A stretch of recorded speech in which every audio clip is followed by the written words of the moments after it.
Welcome to the MoneyWise Channel. On this channel, we're going to talk about inspirational things and events and a lot of other great money things. Basically, someone sends me a video, or if I seen something, I'll just get on here and give you my reaction, just in case if you haven't seen it, and then maybe it might inspire you to go watch it. Either way, it's just my opinion. And maybe you can catch some wisdom from it, or the point is to get you excited about life and keep you going, because things get tough sometimes, and sometimes you just need a little push just to keep you going in life. So today we're going to be talking about an artist named Ed Sheeran. I like him. I like the way he sings. He got some great songs. I like the way he writes songs. It's a lot of meaning in them, and the melodies be cool too. So basically, in this one, the video is called Ed Sheeran's interview on advice to artists who want to make it. And basically, he was just talking about things that you should do as an artist and understanding the ups and downs of trying to be a big artist. It's a lot you have to go through. But before we get deep into that, his real name is Edward Christopher Sheeran. He's from Halifax, West Yorks, and it's important to understand what he went through so it makes sense what he's saying. He had an older brother named Matthew that was a composer also.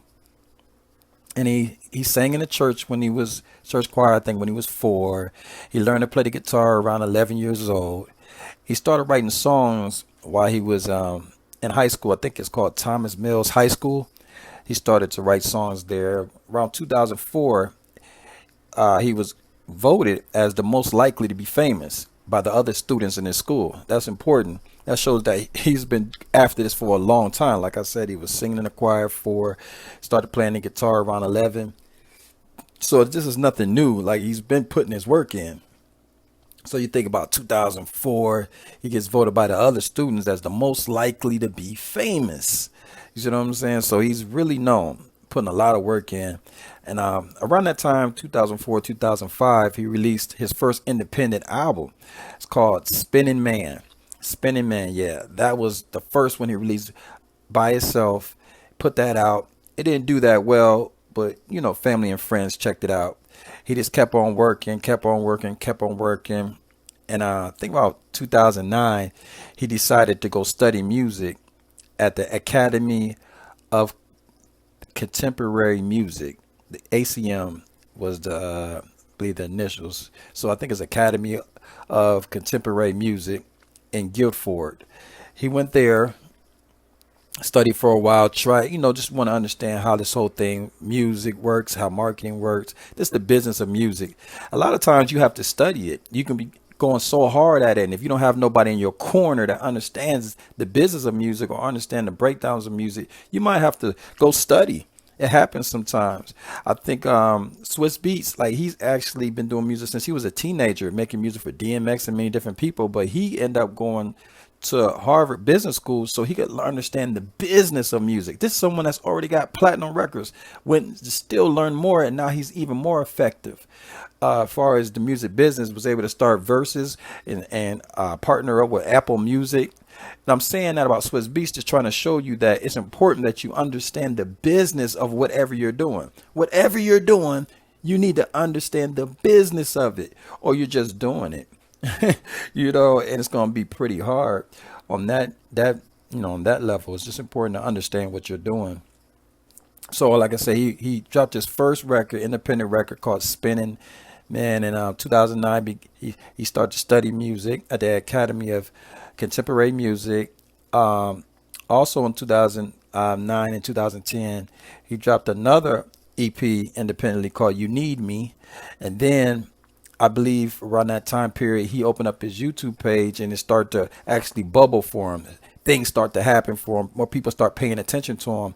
So since he had so many different bodies of work out there, and his YouTube started going with his fan base started growing, the Independent, that's the name of it, is a British newspaper. It's called The Independent. They end up doing a write-up on him and just, giving him a little bit of love. And they end up getting in front of Elton John. And then y'all know Elton John, he sold millions and millions of records. He wrote songs like The Rocket Man. He's huge. And he keeps his eye on what's going on out there. So when the Independent wrote something about him, and I start circulating, he wouldn't start checking him out and speaking on him, which is very good. So at this point, Ed Sheeran, he's excited. Like, oh, I got a write up in the Independent. I got Elton John speaking on me. Oh, I'm about to get a deal. Well, in 2010, the deal didn't come right then, but he was invited to perform at Jamie Foxx's house because he had some type of thing that he had, but he had to do the show for free. And anybody knows about Jamie Foxx, he's helped people like Drake and so many people, Jay-Z. People go through his house all the time and have these performances and get seen by other famous people. And that opened doors for a lot of people. Like I said, Jay-Z, Drake, you name them, they've been through Jamie Foxx's house to perform. And remember, his house is not like a 2-bedroom apartment. Like, it's huge. It's a mansion, and he knows a lot of people. Jamie Foxx talked about how he threw a party, went to a party with Puffy, Diddy, and Diddy had spent like $1 million at the party. And Jamie Foxx said, "This is nice, but you can come to my house and I'll throw a party for about $100 and it'll have everybody there." And Diddy said, "No way." So Diddy had came out to California and went to Jamie Foxx's house, and for like $100 and something bucks, I think it was, he had that party popping. With so many people in there, Diddy couldn't believe it. He said, "You got all these people in there for like a couple $100 or whatever it was." So when I say he performed at Jamie Foxx's house, I don't want you to think it's something small. A lot of great people, powerful people be there. So he performed there for free, and he's like, "This has got to be it." Ed Sheeran was like, "This got to be it. I performed in front of all these people. It's got to pop off now." No deal. Didn't happen for him then either. So he decided after time passed that it was getting quiet again, and he was like, "I ain't dropped like all these different, probably 2 more independent albums. It hasn't happened yet. I haven't performed. Elton John has spoke on me. It still hasn't happened. No deal. And now I performed at Jamie Foxx's house in America." Because remember, he's from across the water, across the pond. He performed at Jamie Foxx's house. All these people clapped their hands. They love him. Still no deal. So him and his people said, "We're going to go do a show in Camden." I think it was Camden Town. Small place. Puts it on his YouTube, puts it on his, everybody let them know, like, "Yeah, I'm going to be here. It's a free show. If you come, cool. If you don't, it's all right." Small little place. Goes there, and 1,000 of his fans show up. They have to basically almost shut the venue down outside. It just turns to something else, and he's so surprised because at this point he's not believing anything's gonna happen. But 1,000 fans, so he performs. It went very good, and he's about to leave and everything. Goes on about his business. At this point, trying to figure out, well, what's next. It's another high point, but I've been having a lot of high points in life. Really, what's next? And it was just a couple weeks later, Asylum Records reaches out to him, and they close a deal, and he signs by the end of that month. So just going and do something small real quick at Camden end up opening up something for him. The small things. He kept it moving. He kept banging, and look, it happened for him. So I want to give you the basics so you know who he is, what he went through, how he got to the point he got to. So now let's speak on what he actually said. What he was talking about in the video, he spoke about 10,000 hours. See, in many books, and a lot of times you'll hear people talk about, you got to put 10,000 hours. You got to put 10,000 hours. And you got to do this. You got to do this. And he was saying the same thing. When he first started out, the songs he wrote wasn't that good. The music wasn't that great, And he said I had to put 10,000 hours in. He said, you get those, you write the bad songs. You do bad shows. You do bad music. But if you keep going, you get better every time you do it. And he said I had to continue to go. Put those 10,000 hours in, those ups and downs. Keep going forward. Just know that it's going to be funny like that sometimes, but you got to keep going. He said you keep flowing the dirty water out.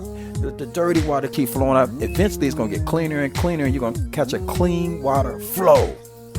And I thought that was great, that the way he said that. You just got to continue to do it. Continue to do it. And last thing he said, nice over talent.